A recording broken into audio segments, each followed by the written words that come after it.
ناظرین، الحمدللہ قربانی کا جو ایام ہیں وہ قریب سے قریب تر ہو رہے ہیں، اور تمام امت مسلمہ جو ہے وہ قربانی کی تیاری میں مصروف ہے۔ تو حضور علیہ الصلوۃ والسلام کو اللہ جل شانہ نے فرمایا فَصَلِّ لِرَبِّكَ وَانْحَرْ،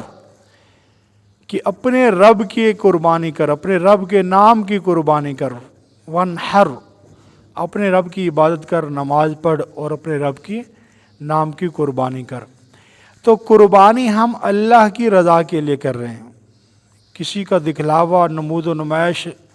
ریا یا گوشت کھانے کی نیت نہیں، بلکہ ہم اللہ کو راضی کرنے کے لیے اپنے رب کے نام کی قربانی کر رہے ہیں۔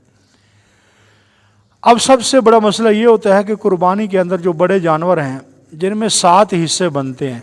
7 لوگ ایک بڑے جانور میں شریک ہوتے ہیں، تو اگر ان 7 آدمیوں میں اگر کوئی ایسا آدمی شامل ہو گیا کہ جس کے ذرائع آمدن حرام کے ہیں، مثلاً وہ سود کا کام کرتا ہے، سود خوری کرتا ہے، سود پہ لین دین ہے، رشوت ہے، اسی طرح شراب بیچتا ہے، یا وہ بینک کا ملازم ہے، بینک سے تنخواہ لیتا ہے، بینک کا ملازم ہے،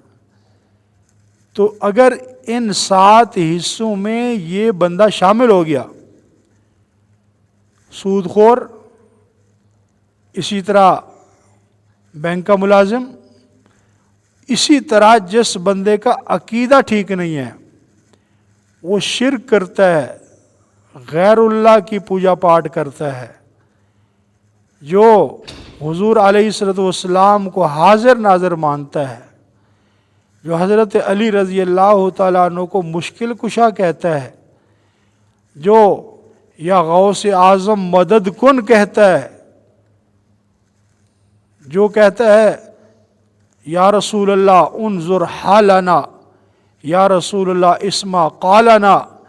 یہ شرک ہے۔ اگر یہ بندہ تمہاری قربانی میں شامل ہو گیا تو پھر ساری قربانی ضائع، سب کی قربانی برباد ہو جائے گی۔ اس لیے قربانی کے ایام قریب سے قریب تر ہو رہے ہیں، اگر بڑے جانور کے اندر حصہ لینا ہے تو ان میں جو شریک ہیں ان کی خوب چھان بین کر کے ان کو شامل کرو۔ اگر اس طرح کے لوگ جو میں نے آپ کو بتایا شامل ہو گئے، پھر کسی کی بھی قربانی نہیں ہوگی، سب کی قربانی ضائع ہو جائے گی۔ تو بھئی ہم نے اللہ کی رضا کے لیے کرنا ہے، تو ہم نے چھان بین کر اور خوب جانچ پڑتال کر کے اپنے حصہ داروں کو شامل کرنا ہے۔ بعض لوگ اگر میں نے بھائی کو انکار کر دیا،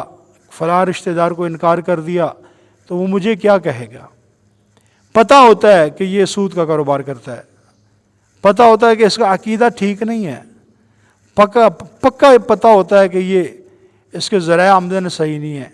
لیکن ہمارے آڑے آ جاتی ہے رشتہ داری، آڑے آ جاتے ہیں بہن بھائی، آڑے آ جاتے ہیں یہ سارے تو میرے بھائیوں، اگر ہم تو قربانی کر رہے ہیں رشتہ داروں کو راضی کرنے کے لیے، بہن بھائیوں کو راضی کرنے کے لیے، تو پھر ٹھیک ہے ان کو شامل کر لو۔ اور اگر قربانی ہم کر رہے ہیں اللہ کو راضی کرنے کے لیے، تو پھر اللہ کے حکم کے آگے کسی کی کوئی حیثیت نہیں، سب سے پہلے مقدم اللہ کا حق ہے۔ اس لیے قربانی کے اندر احتیاط کریں، اللہ ہم سب کی قربانیاں قبول فرمائے۔